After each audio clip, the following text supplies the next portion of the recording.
Hello dear friends, welcome to MK legal Shiksha the way of learning. Dear friends, maintenance के बारे में हमने previous video में बात की कि क्या कौन कौन से ऐसे डिफरेंट एनेक्टमेंट दिए गए हैं, डिफरेंट प्रोविजन दिए गए हैं जिसमें आप मेंटेनेंस क्लेम किया जा सकता है।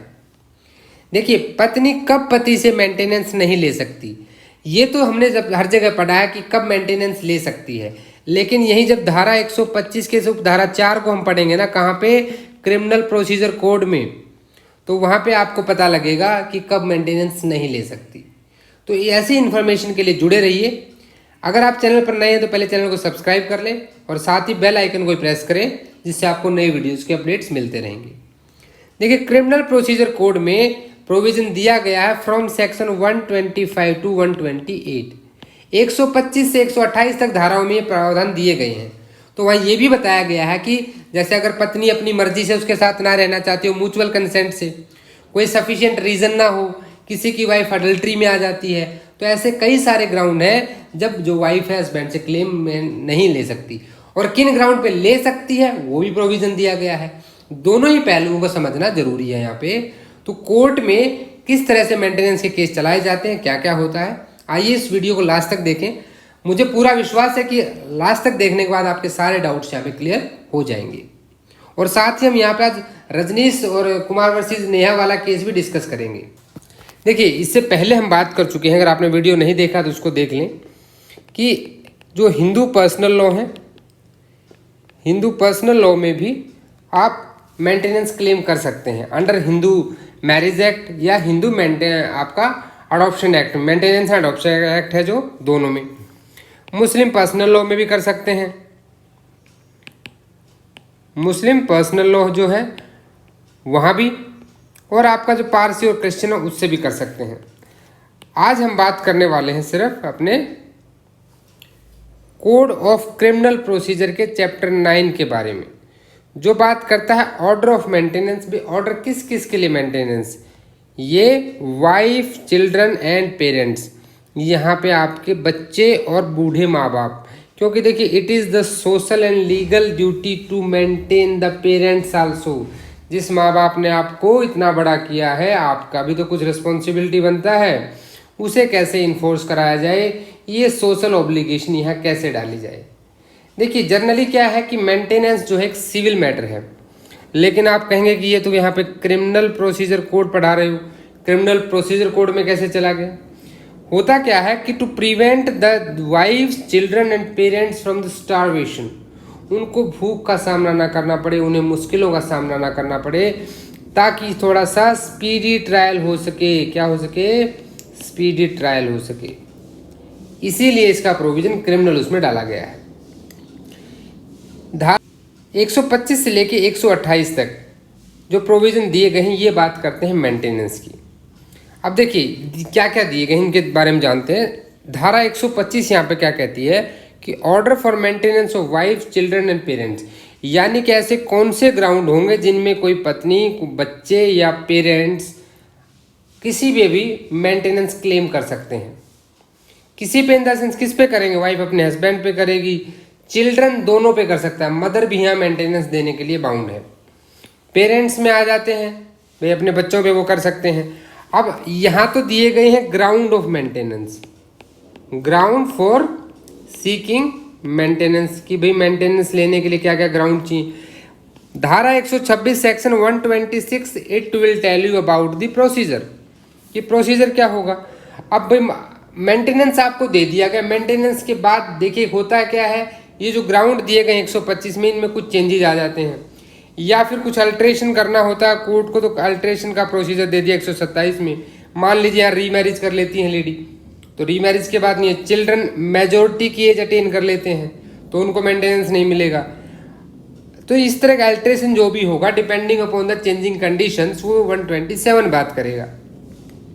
128 कहता है कि इन्फोर्समेंट कैसे होगा, किस तरह से ये इन्फोर्स किया जाएगा इस ऑर्डर को।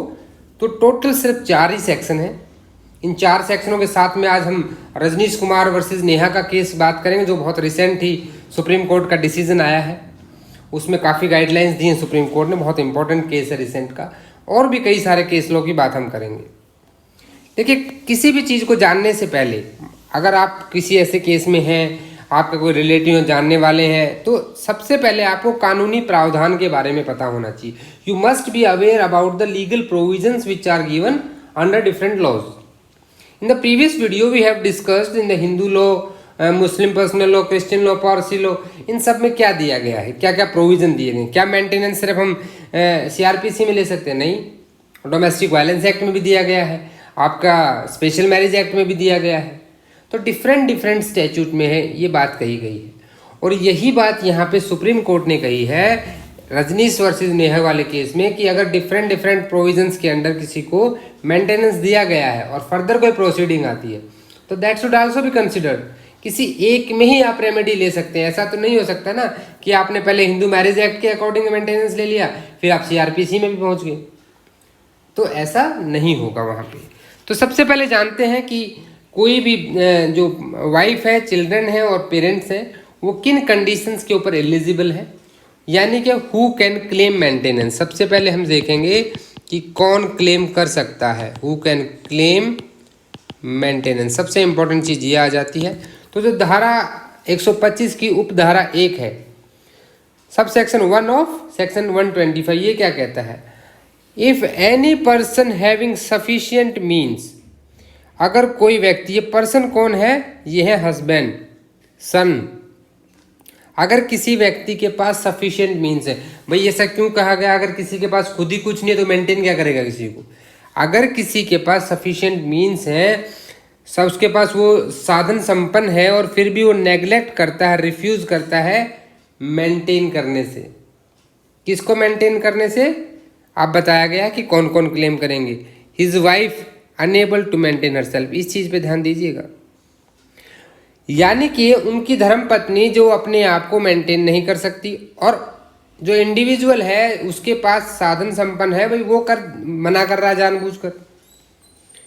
कोई भी लेजिटिमेट या illegitimate minor child, whether married or not, unable to maintain itself. भाई बच्चा चाहे आपका जायज है या नाजायज है, यानी कि आपकी वैलिड मैरिज से हुआ है या फिर आपकी वॉइड मैरिज से हुआ है, वो आपके ऊपर मेंटेनेंस के लिए क्लेम कर सकता है। हिज लेजिटिमेट और illegitimate child not being a married daughter, यानी कि मैरिड डॉटर नहीं कर सकती, लेकिन मैरिड डॉटर में भी एक ग्राउंड है। यहां पे आप देखिए जो क्लॉज बी था, यहां आपने पढ़ा वेदर मैरिड और नॉट। मैं इसको इसीलिए नहीं बताया था पहले कि मैं इसको इसके साथ कनेक्ट करना चाहता था। अगर लड़की माइनर है, 18 साल से कम की एज में किसी ने अपनी लड़की की शादी कर दी, हालांकि एक ऑफेंस है इंडिया में आज के दिन, लेकिन शादी तो कर दी, ऐसे में पेरेंट्स की सजा होती है, शादी वॉइड नहीं होती है। और उसका हस्बैंड जो है माइनर लड़की की आपने शादी कर दी और उसका जो हस्बैंड है वो भी तो माइनर टाइप ही होगा, या जो भी है वो अनेबल टू मेंटेन हर, वो उसको मेंटेन नहीं कर पा रहा है, उसकी जीविका नहीं चला पा रहा है, तो उस लड़की का जो गर्ल का जो फादर होंगे, he is responsible to maintain her. In that case married लड़की भी मेंटेनेंस का क्लेम कर सकती है। लेकिन अगर ये मैरिड लड़की मेजर होगी तो तब इसको मेंटेन करने की ड्यूटी किसकी है? इसके हस्बैंड की। हस्बैंड आ जाएगा फिर इसमें पर्सन वाले में, तो मेंटेनेंस उसका हस्बैंड देगा। तो ये मैटर नहीं करता है कि वो बच्चा आपका लेजिटिमेट है या इलेजिटिमेट है। जिसने मेजोरिटी की एज अटेंड कर ली है and where such child by reason of any physical mental, लेकिन अगर वो बच्चा कहीं पे भी मेजर तो है लेकिन वो फिजिकली या मेंटली एबनॉर्मल है, या उसे कोई ऐसी इंजरी हो गई है कि वो अपने आप को मेंटेन नहीं कर सकता, इन दैट केस आल्सो, देखिए दोनों की ड्यूटीज डिफाइन करता है। यानी कि चिल्ड्रन के टुवर्ड्स पेरेंट्स की ड्यूटी क्या है, टुवर्ड्स द पेरेंट्स चिल्ड्रन जो उनके बच्चे हैं मेजर होने के बाद उनकी क्या रिस्पॉन्सिबिलिटी है, तो ये सारी चीज़ों को यहाँ बताता है। अब आ जाता है कि फादर और mother in today's society, this is the I think most emotional section is this. आज के समय पे अगर आप देखेंगे तो पता नहीं हमारे पास संस्कारों की कमी हो गई है, क्या हो गया है। मैं टॉपिक से डाइवर्ट नहीं हो रहा हूँ, लेकिन ये भी सच्चाई है कि कहीं ना कहीं आज बूढ़े माँ बाप को कोई अपने साथ नहीं रखना चाहता। फैमिलीज न्यूक्लियर हो गई हैं, जिस माता पिता ने अपना पूरा जीवन समर्पित कर दिया उन बच्चों को कुछ बनाने के लिए, उनको सब कुछ देने के लिए, जिस पिता ने अपने बेटे को तो दिलवा दी इनफील्ड बाइक और खुद पूरी जिंदगी एक एटलस की साइकिल पे गुजार दी, और बुढ़ापे में वही लड़का उस पिता को, उस माता को देखता तक नहीं है, और वो बूढ़े हो गए हैं, they are unable to maintain themselves. अगर वो खुद को मेंटेन नहीं कर सकते तो ये कानूनी प्रावधान दे दिया गया है यहाँ पे कि ऐसे माता पिता क्लेम कर सकते हैं मेंटेनेंस का बच्चों के ऊपर। आपको ध्यान होगा गुजरात का एक डॉक्टर साहब ने अपनी माँ को छत से फेंक दिया था। वो सीसीटीवी में कई दिनों बाद आया, जब कोई चोरी के केस की इन्वेस्टिगेशन चल रही थी उस टाइम पे सामने वाली बिल्डिंग का जब सीसीटीवी देखा गया उसमें पता लगा उस चीज़ के बारे में, और डॉक्टर से पूछा गया, he is a MBBS doctor, सुनिएगा इस चीज़ को आप ध्यान से, वो एक MBBS डॉक्टर था और उसने कहा कि मेरी माँ के बार बार खांसने से मुझे डिस्टर्ब होता था। अब सोचिए क्या एजुकेशन आपको ये दे रही है, भाई एजुकेशन तो उसकी माँ ने उसको बहुत दी, MBBS डॉक्टर बना दिया, but he just a machine, he is a computer, computer are the more educated than us. भाई हमसे ज़्यादा पढ़े लिखे हैं कंप्यूटर, आप उनसे कुछ भी करा लो, but they are not human being. तो it is better to make your child a human being rather than a machine to earn the money or just to run in the success. Success जरूरी है, पढ़ना भी जरूरी है, पर ये चीज़ें मिलती हैं आपको एक परिवार से, अपने बुजुर्गों से। चलिए आगे चलते हैं। तो यहाँ पे ये लोग जो हैं ये मेंटेनेंस के लिए क्लेम कर सकते हैं। वाइफ कर सकती हैं, लेजिटिमेट, इलेजिटिमेट माइनर चाइल्ड, अगर आपकी मैरिड डॉटर भी कर सकती है अगर वो माइनर है तो। मेजर में कौन कर सकते हैं भाई? मेजर में जहाँ पे वो फिजिकली या मेंटली डिसेबल है, खुद को मेंटेन नहीं कर सकते, मेजर भी कर सकते हैं, लेकिन मैरिड डॉटर नहीं कर सकती मेजर होने के बाद भी, और माता पिता कर सकते हैं। तो वहाँ पे क्या होगा, देखिए यहाँ पे एग्ज़ाम के लिए जो जुडिशियल सर्विसेज के लिए जो प्रिपेयर कर रहे हैं उनके लिए एग्ज़ाम से आ जाता है कि who is authorise judicial magistrate first class, कौन है? जुडिशियल मैजिस्ट्रेट फर्स्ट क्लास यहाँ पे ऑथराइज है। ये आपके लिए क्वेश्चन बन जाता है जो स्टूडेंट्स एग्जाम का प्रिपरेशन कर रहे हैं। May upon the proof of such neglect or refusal order such person to make a monthly allowance. भाई जब ऐसा रिफ्यूजल जो उसने किया है इसके लिए अगर वहाँ पे एविडेंस दे दिया जाता है किनके द्वारा, इनमें से किसी के भी द्वारा, तो वो क्या कर सकते हैं, वो मेंटेनेंस दे सकते हैं उस वाइफ को, चाइल्ड को, फादर या मदर को। कैसे? मंथली रेट पे। कितना देंगे वो, जैसा वहाँ पे मैजिस्ट्रेट का डिस्क्रिशन हो गया है, टोटल डिस्क्रिशन है यहाँ पे मैजिस्ट्रेट साहब का कि कितना देना, डिपेंडिंग अपॉन लाइबिलिटीज, कि उसके ऊपर कितने लाइबिलिटी हैं, बाकी खर्चे क्या हैं, कितना उनको एक नॉर्मल लाइफ के लिए चाहिए। अब मान लीजिए भाई यहीं पे कहीं अंबानी को देना पड़ेगा तो उसका अलग हो जाएगा, और एक आम आदमी देगा तो उसका अलग हो जाएगा।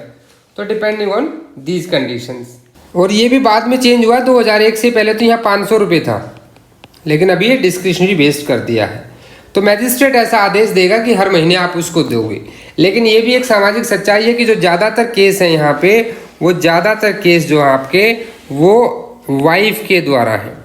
Maximum cases, parents rare to rarest case मिलेगा कि जहाँ पे पेरेंट्स ने बच्चों पे किया है, लेकिन वाइफ के जो केसेस हैं आजकल देखा जाए तो मोर अराउंड 50% तो उसमें वैक्सियस ही हैं, मोर देन 50% फॉल्स हैं, वैक्सियस हैं, जस्ट टू हैरास देम।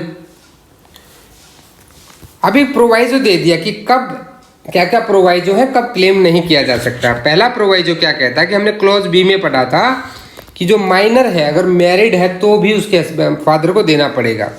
तो मैजिस्ट्रेट क्या कर सकता है, फादर को, father of A minor female child, minor female child को कोर्ट आदेश देगा कि तुम ऐसा अलाउंस दो, मंथली अलाउंस दो, अनटिल सी अटेन हर मेजोरिटी, जब तक कि वो 18 साल की नहीं हो जाती।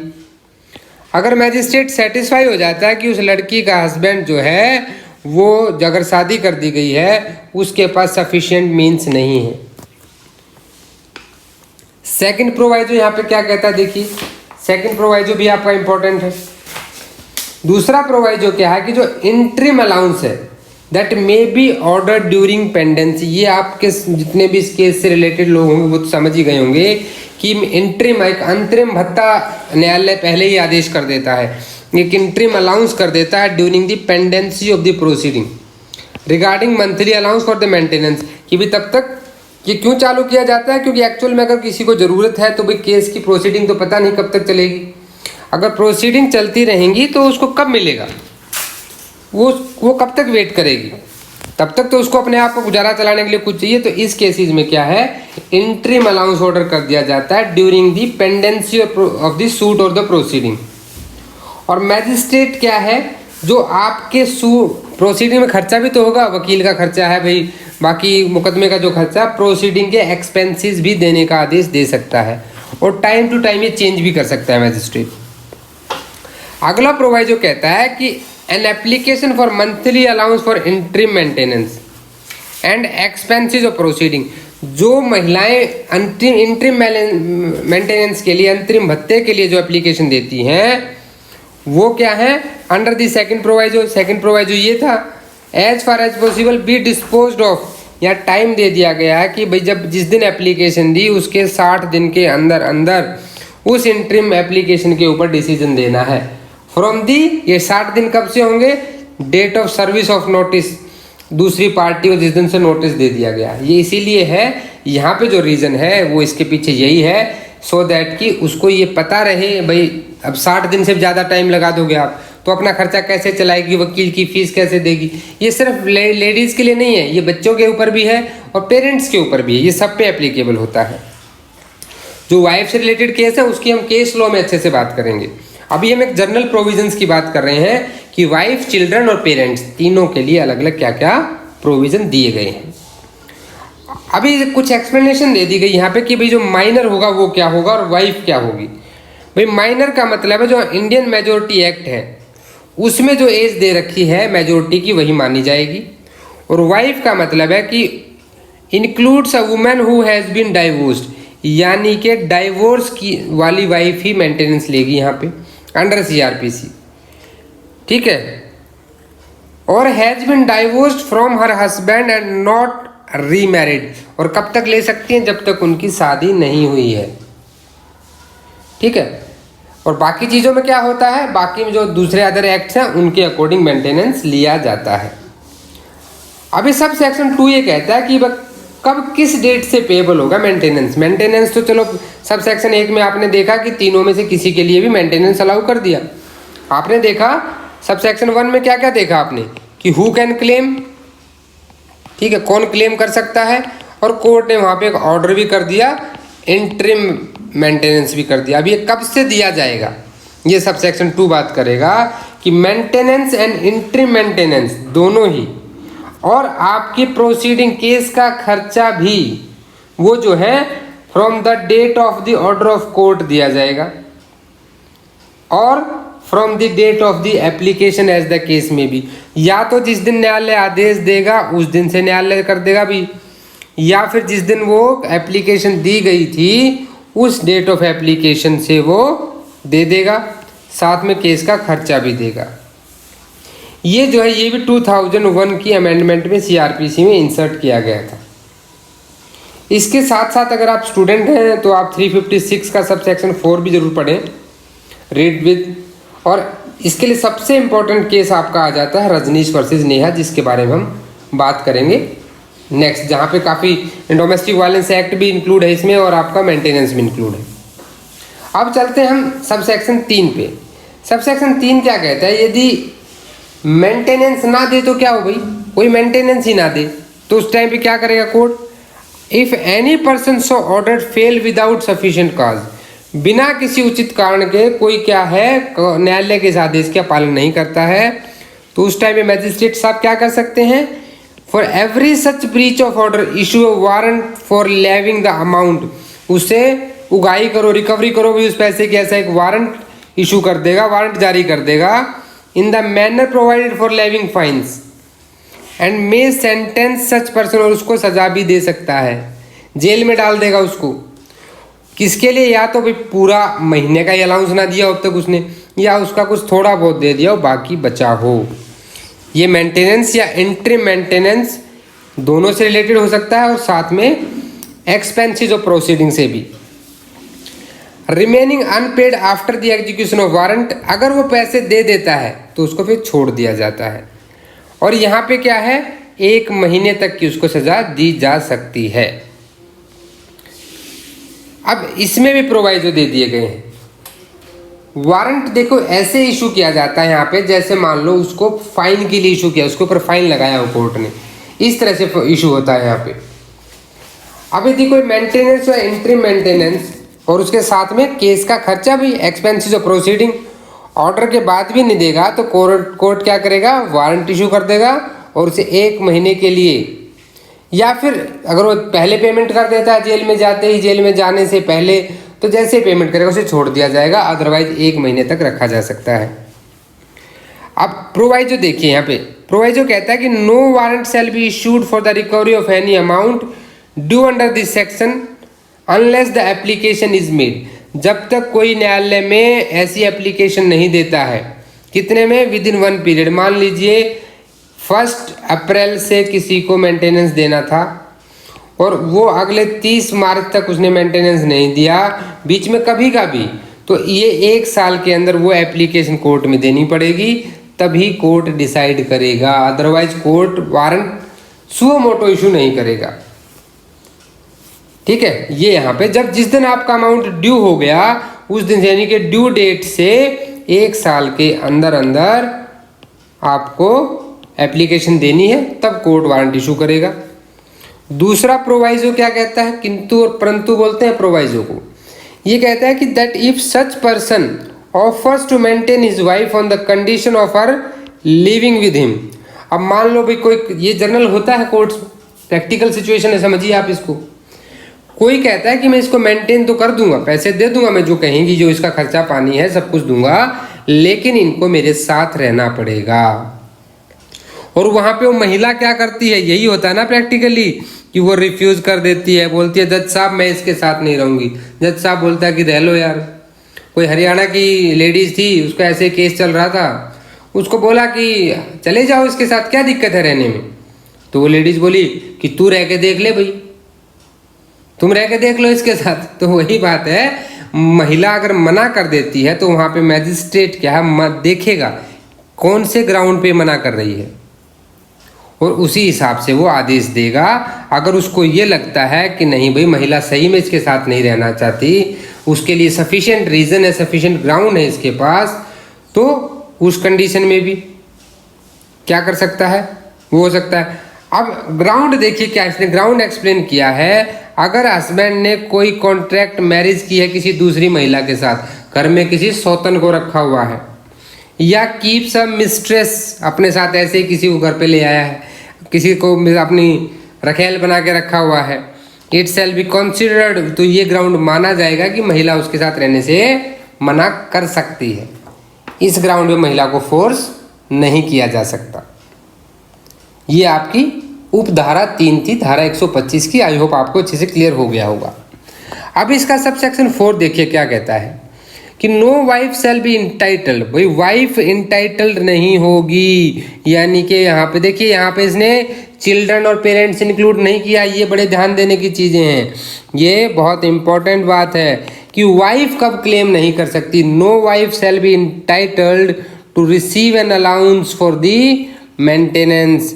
मेंटेनेंस क्लेम नहीं कर सकती और ना ही इंटरिम मेंटेनेंस या केस का खर्चा ले सकती है। किसे, अपने हस्बैंड से, अंडर दिस सेक्शन। कब, if she is living in adultery, अगर वो अडल्ट्री में रहती है। अडल्ट्री क्या है, 497 ऑफ आईपीसी में ऑफेंस होता था। मैंने क्या कहा, वर्ड था, वॉज। अभी ये जब से जोसेफ साइन केस आपको याद होगा 2018, अब यह अडल्ट्री जो है ऑफेंस तो नहीं है, लेकिन ये अभी भी है कि अगर कोई अडल्ट्री में रहती है तो वो नहीं ले सकती। या फिर विदाउट एनी सफिशिएंट रीजन, महिला के पास कोई ऐसा कारण नहीं है कि वो खुद को मना कर दे कि मैं इसके साथ नहीं रहूंगी। यानी लड़का बहुत अच्छा है, लड़का परेशान भी नहीं करता है, लड़के में कोई कैरेक्टर की भी प्रॉब्लम नहीं है, और फिर भी लड़की बोले कि मुझे नहीं रहना। मैजिस्ट्रेट बोले क्यों नहीं रहना, बोले बस नहीं रहना, मेरी मर्जी। तो ऐसी कंडीशन में क्या है, मना किया जा सकता है। जज बोलेगा अगर नहीं रहना तो मेंटेनेंस भी नहीं मिलेगा। यानी कि जो मेंटेनेंस नहीं देना चाहते, they need to prove, they have to prove that the wife is falling under these circumstances. धारा 125 की उपधारा 4 में जो ग्राउंड दिए गए हैं, पहला अडल्ट्री वाला, दूसरा वाला उसके पास कोई सफिशिएंट रीजन ना हो कि वो आपके साथ ना रहे, और एक और मोर इम्पोर्टेंट चीज़ आ जाती है, अगर वो म्यूचुअल कंसेंट से अलग रहते हैं। अगर हस्बैंड और वाइफ ये एग्री हो जाते हैं कि भाई अपनी नहीं बनती, अभी हम क्या करते हैं, अलग हो जाते हैं, अलग रहते हैं, म्यूचुअल कंसेंट से भी अगर हो जाती हैं, तो उस केस में भी वो मेंटेनेंस क्लेम नहीं कर सकती। तो ये सारे वो ग्राउंड बताता है जब कोई भी वाइफ अपने हस्बैंड पे क्लेम नहीं कर सकती। वाइफ कैन नॉट क्लेम, ठीक है, मेंटेनेंस। तो ये इंपॉर्टेंट एग्जाम के लिए भी और जनरल उसके लिए भी इंपॉर्टेंट आ जाता है। अभी सब सेक्शन 5 देखते हैं, इसका क्या कहता है। ये कहता है कि भाई मान लीजिए प्रूफ दिया गया वाइफ के द्वारा, ठीक है, और उसमें क्या हुआ, दे दिया गया, मेंटेनेंस का ऑर्डर पास कर दिया कोर्ट ने, लेकिन ऑन प्रूफ बाद में क्या करता है, हस्बैंड एक सबूत लेकर आता है। ये कौन लेकर आता है, ये हस्बैंड लेकर आता है, एक प्रूफ एविडेंस लेकर आता है कि वाइफ जिसको आपने मेंटेनेंस दे दिया मजिस्ट्रेट साहब, वो अडल्ट्री में रहती है, उसके पास कोई सफिशिएंट रीज़न नहीं है कि वो मेरे साथ ना रहे, या हम म्यूचुअल कंसेंट से अलग हो गए।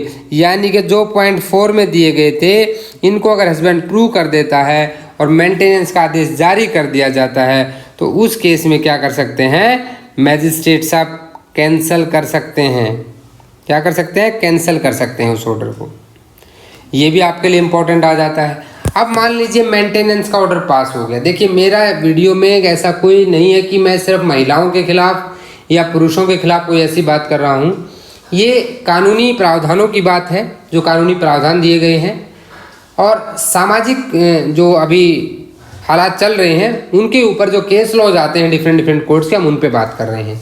ये वीडियो दोनों लोगों के लिए हेल्पफुल हो सकता है, लेकिन मेरा इतना ही कहना है कि किसी को भी वैक्सिस या फॉल्स क्लेम में नहीं फंसाना चाहिए और किसी भी महिला को भी परेशान नहीं किया जाना चाहिए, क्योंकि अभी हम 21वीं सदी में आने के बाद भी अगर हम लोग इस तरह से जिएंगे तो मुझे नहीं लगता कि हम सही कर रहे हैं।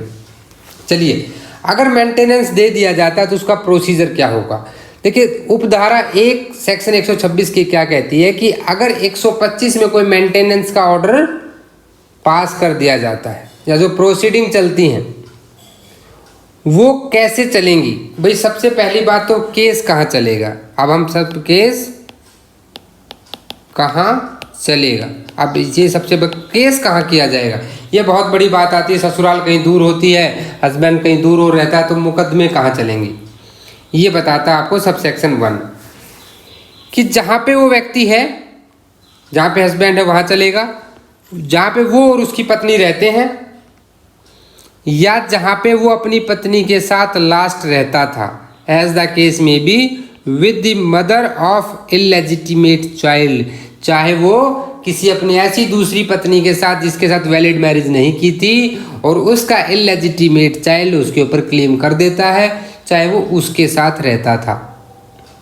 तो 3 ग्राउंड आ जाते हैं यहाँ पे, या वह जहाँ रहता था, या जहाँ अपनी वाइफ के साथ रहता था, या जहाँ पे वो पहले रहता था वाइफ के साथ या भी रह रहा है, और इलेजिटिमेट की मदर के साथ। अभी सब सेक्शन 2 कहता है कि ऑल एविडेंस आर टेकन और recorded as summon case trial. जो समन केस ट्रायल होते हैं उसी की तरह से यहाँ पे जो ट्रायल है वो चलेगा। समन केस ट्रायल कहाँ दिए गए हैं, सेक्शन 251 से लेके सेक्शन 259 तक हम पढ़ते हैं सीआरपीसी में summon case trial under chapter 20। इसके बारे में हम बात करेंगे अच्छे से जब वहाँ पे जाएंगे।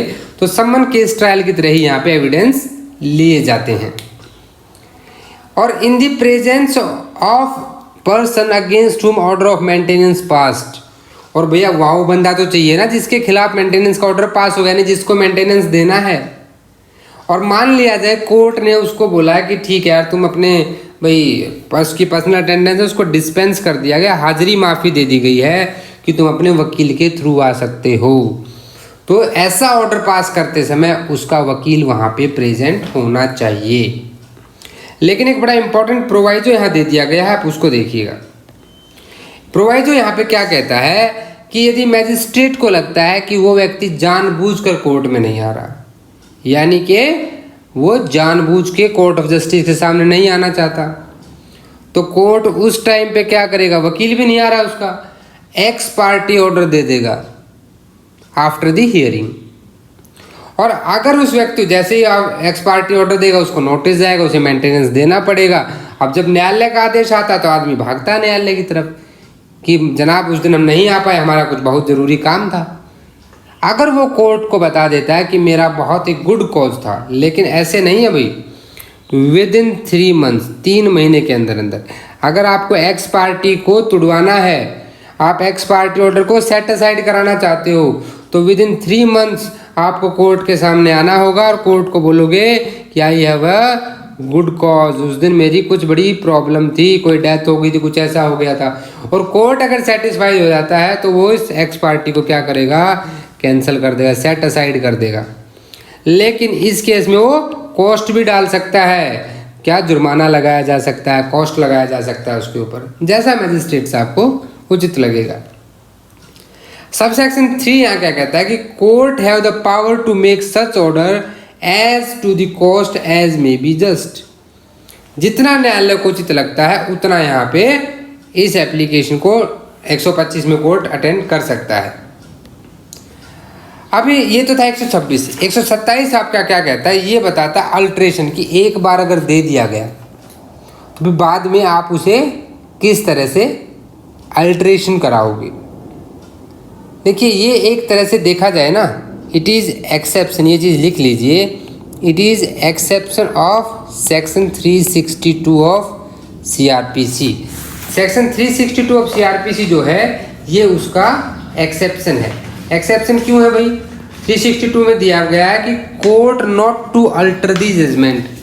362 यहाँ पे कहता है कि किसी भी जजमेंट को अल्टर नहीं करना एक बार देने के बाद, लेकिन 127 में तो अल्टर हो रही है ना, तो ये उसका एक्सेप्शन है। इसको याद रखिए, एग्जाम पॉइंट ऑफ व्यू से जो स्टूडेंट्स हैं उनके लिए बहुत इंपॉर्टेंट है ये कहता है कि अब इसके देखिए अल्ट्रेशन कैसे कैसे होगी।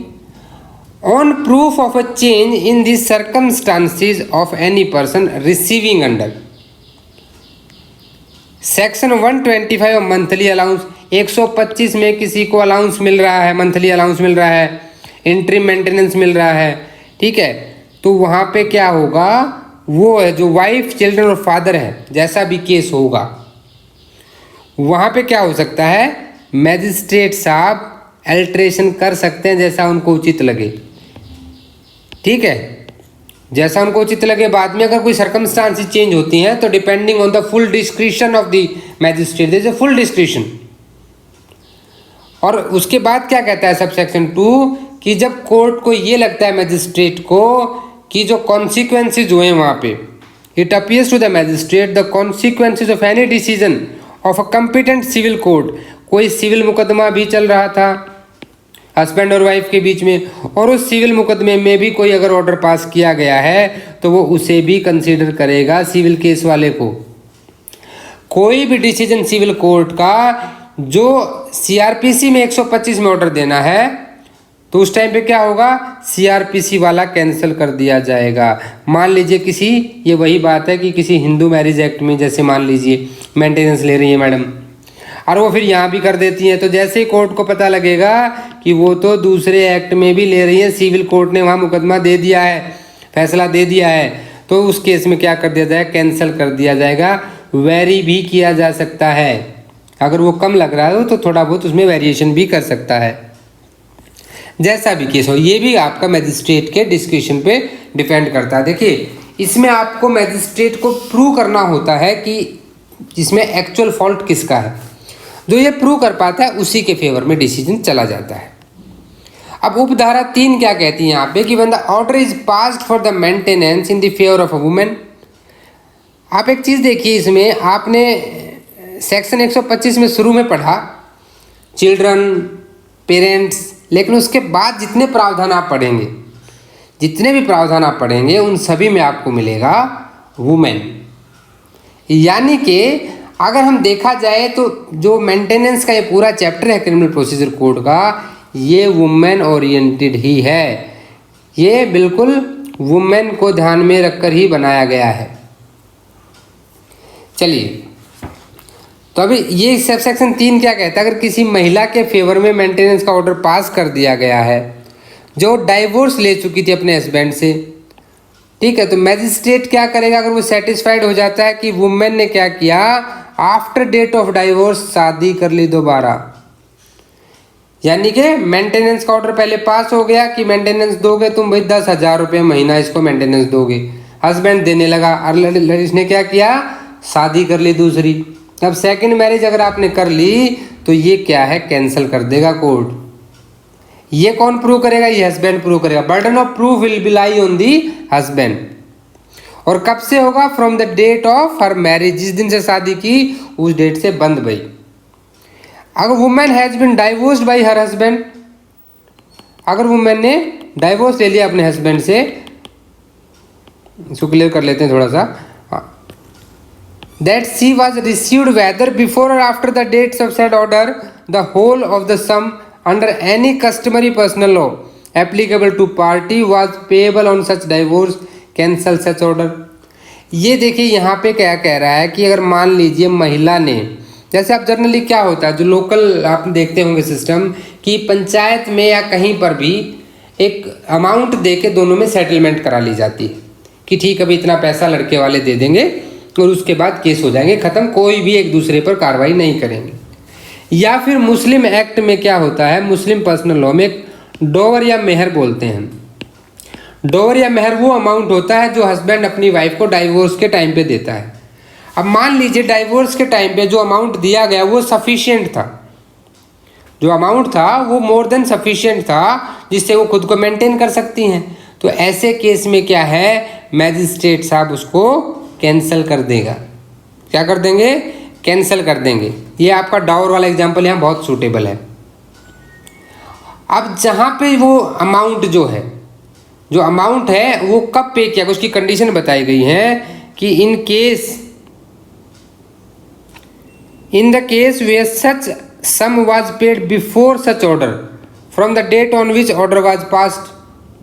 अब मान लीजिए जो आदेश जारी किया गया मेंटेनेंस का और वो अमाउंट उससे पहले ही दे दिया गया है, यानी कि सपोज कीजिए 10 जून के दिन एक ऑर्डर पास किया मैजिस्ट्रेट ने कि मेंटेनेंस देना है, लेकिन 10 से पहले ही कभी भी ये मेहर वाला अमाउंट उसको दे दिया गया था तो उसी डेट से ऑर्डर कैंसिल हो जाएगा। दूसरी चीज़ ये कहता है कि अगर from the date of expiry of the period if any for which maintenance has been actually paid by the husband of the woman. अब मान लीजिए इसके बाद दिया गया और अगली 10 जुलाई तक का वो मेंटेनेंस दे चुका है और इसके बीच में उसको वो डावर या मेहर अमाउंट दे दिया गया है या जो भी अमाउंट दिया जाना था उनके पर्सनल लॉ से, तो 10 जुलाई को जिस दिन इसका एक्सपायरी होगा उस दिन से वो क्या हो जाएगा, सीज हो जाएगा, रद्द हो जाएगा, उसके बाद से नहीं देना है। अभी सब सेक्शन 4 यहाँ क्या कहता है, उससे पहले सब सेक्शन सी देखते हैं। The woman has obtained a divorce from her husband and that she had voluntarily surrendered her right of maintenance. वो अपनी इच्छा से ही उसने अपने मेंटेनेंस या इंटरिम मेंटेनेंस के अधिकारों को क्या किया, डाइवोर्स में ही कर दिया कि मुझे नहीं चाहिए कुछ, तो वहाँ पर भी कैंसिल हो सकता है। सब सेक्शन 4 इतनी सी बात कहता है कि सिविल कोर्ट का क्या रोल रहेगा, रोल ऑफ सिविल कोर्ट, क्योंकि यहाँ तो हम क्रिमिनल केस में इसको पढ़ रहे हैं सीआरपीसी में कि at the time of making any decree for recovery of maintenance dowry by person to who monthly allowance for the maintenance of interim maintenance. मान लीजिए सेक्शन 125 में किसी को कुछ दिया गया है, ऐसा आदेश दिया गया है, तो सिविल कोर्ट अगर कोई वहाँ पे डिसीजन देगा तो वो उसको भी कंसिडरेशन में लेगा कि वहाँ पे जो पैसा दिया जा रहा है उस रिकवरी में उस पैसे को माइनस कर दिया जाएगा। ये एक पॉजिटिव चीज़ है यहाँ पे। अब आ जाते हैं हम लास्ट सेक्शन के ऊपर कि भाई 128 में इन्फोर्समेंट कैसे होगा। देखिए इन्फोर्समेंट में तो क्या है कि सबसे पहले तो जो कॉपी ऑफ ऑर्डर है वो फ्री ऑफ कॉस्ट दी जाती है, चाहे वो मेंटेनेंस की हो, इंटरिम मेंटेनेंस की हो और केस के खर्चे पानी की हो, यानी कि एक्सपेंसेस ऑफ द प्रोसीडिंग की हो, वो बिना किसी पेमेंट के to the person in whose favour it is made, या तो उस व्यक्ति को जिसको मेंटेनेंस दिया जा रहा है, या उसके किसी गार्जियन को, या उसके बिहाफ पे कोई भी ऐसा व्यक्ति है, ठीक है, तो वहाँ पे क्या उसको दी जाएगी। सच ऑर्डर में B enforced by the magistrate in any place. ये यहाँ पे इतनी सी बात कह रहा है कि ये जो ऑर्डर है मेंटेनेंस का, इंट्रीम मेंटेनेंस का या एक्सपेंसेस ऑफ प्रोसीडिंग का होगा, भाई या तो पूरा मेंटेनेंस होगा या इंट्रीम मेंटेनेंस होगा, और दोनों के साथ में रहता है, एंड वर्ड यूज होता है, मेंटेनेंस और इंट्रीम मेंटेनेंस इन दोनों के साथ में एंड एक्सपेंसेस ऑफ प्रोसीडिंग होगा, और कोई भी मैजिस्ट्रेट इसको इन्फोर्स कर सकता है अगर उसे ये सेटिस्फाइड हो जाता है कि वो दोनों ही हस्बैंड और वाइफ हैं, वो उनकी आइडेंटिटी से क्या हो जाता है, यानी कि ये ऑर्डर उस मैजिस्ट्रेट ने पास भले ही ना किया हुआ, आपने दिल्ली में ऑर्डर क्लियर करा और हैदराबाद में जाकर उसको इन्फोर्स कराना है तो वहाँ भी इन्फोर्स हो सकता है, चाहे हस्बैंड उसके जुरिडिक्शन में रहता हो या नहीं रहता हो। इसका मतलब यह है कि order can be executed at any place by any magistrate in India. ये चीज़ याद रखिए यहाँ पे कि this order can be executed at any place anywhere by any magistrate in India. ठीक है, ये लाइन यहाँ पे याद रखिएगा। तो ये तो हमने देखे कि क्या क्या कानूनी प्रावधान थे। अब कुछ एक इम्पॉर्टेंट केस लॉ के बारे में जरूर बात कर लेते हैं कि केस लॉ इम्पोर्टेंट क्या क्या है यहाँ पे। देखिए, रजनीश वर्सेस नेहा 2020 का ये केस है। सुप्रीम कोर्ट ने यहाँ पे, हमारा जो अपेक्स सुप्रीम कोर्ट है, यहाँ पे जजेस ने एक बड़ी ही अच्छा डिसीजन यहाँ पे दिया और 5 टोटल यहाँ पे इंस्ट्रक्शंस जारी कर दी। पहले इंस्ट्रक्शंस क्या आती है कि जो ज्यूरिसडिक्शन का ओवरलैप हो रहा था, कभी किसी एक्ट में हो सकता है दूसरे कोर्ट के ज्यूरिसडिक्शन आ रहा हो, कहीं पे क्रिमिनल कोर्ट के ज्यूरिसडिक्शन में आ रहा हो, तो जो ओवरलैपिंग ऑफ ज्यूरिसडिक्शन था ना, क्षेत्राधिकार की जो एक दूसरे में वो थी, जो different enactment of the payment of maintenance. Different enactment क्या है, जो हमने प्रीवियस वीडियो में बात की, हिंदू मैरिज एक्ट में ले सकते हो, Hindu maintenance and option act में ले सकते हो, मुस्लिम पर्सनल लॉ में ले सकते हो, सीआरपीसी में तो है ही, स्पेशल मैरिज एक्ट में ले सकते हो। तो इनके ओवरलैपिंग से रिलेटेड कोर्ट ने यहाँ गाइडलाइन दी। दूसरा इन्होंने दिया कि जो इंट्रीम मेंटेनेंस देना है, वहाँ पे मैजिस्ट्रेट को देखना है कि एज क्या है उनकी, प्रोफेशन क्या है, लाइबिलिटीज़ क्या है, भाई माइनर अगर कोई चाइल्ड है तो उसका मेंटेनेंस कैसे होगा, अगर बच्चे किसके पास रह रहे हैं उनका मेंटेनेंस कैसे होगा, भाई क्वांटम ऑफ मेंटेनेंस कितना अमाउंट दिया जाना चाहिए। तो डिस्क्रिशन पढ़ा हमने, अब डिस्क्रिशन है तो भी किस तरह से इसको डिसाइड किया, यहाँ भी सुप्रीम कोर्ट ने जो सबऑर्डिनेट कोर्ट्स इंडिया के सभी को गाइडलाइंस दे दी। अब ये कब से लागू होगा, इसके ऊपर भी कोर्ट ने यहाँ पे guidelines the. Enforcement of order of maintenance, इस पूरे केस का हम पोस्टमार्टम करेंगे अपने नेक्स्ट वीडियो में। यहाँ मैं सिर्फ इसकी जिस्ट बता रहा हूँ, नेक्स्ट वीडियो में इसका बिल्कुल थोरो डिस्कशन, क्या क्या फैक्ट थे, केस क्या था, दोनों के बीच में किस बात को लेकर लड़ाई थी, आप वो वीडियो जरूर देखें, इससे आपको क्लियर हो जाएगा। आज के वीडियो में हम इतना ही करेंगे। Thanks for watching this video. I hope आपको वीडियो अच्छा लगा होगा, तो लाइक कर दें। चैनल को अभी तक सब्सक्राइब नहीं किया, सब्सक्राइब कर लें। आपके कोई भी डाउट है रिगार्डिंग मेंटेनेंस, आप मुझे मेल कर सकते हैं। आप हमारे टेलीग्राम चैनल पर भी हमसे जुड़ सकते हैं, दोनों के लिंक डिस्क्रिप्शन में दे रखे हैं। वीडियो को लाइक करें, अपने दोस्तों के साथ शेयर करें, क्योंकि ये बहुत ही वैल्यूएबल इन्फॉर्मेशन है। और देखिए, नॉलेज हमेशा शेयर करने से बढ़ती है। और आप मुझे कमेंट करके ज़रूर बताएं कि आपको वीडियो लगा कैसा। जुड़े रहिए एमके लीगल शिक्षा के साथ। मिलते हैं नेक्स्ट वीडियो में। इसी तरह से जागरूकता लाते रहेंगे कानून के डिफरेंट जो प्रोविजंस दिए गए उनके बारे में। और मिलते हैं नेक्स्ट वीडियो में, तब तक के लिए जय हिंद, जय भारत।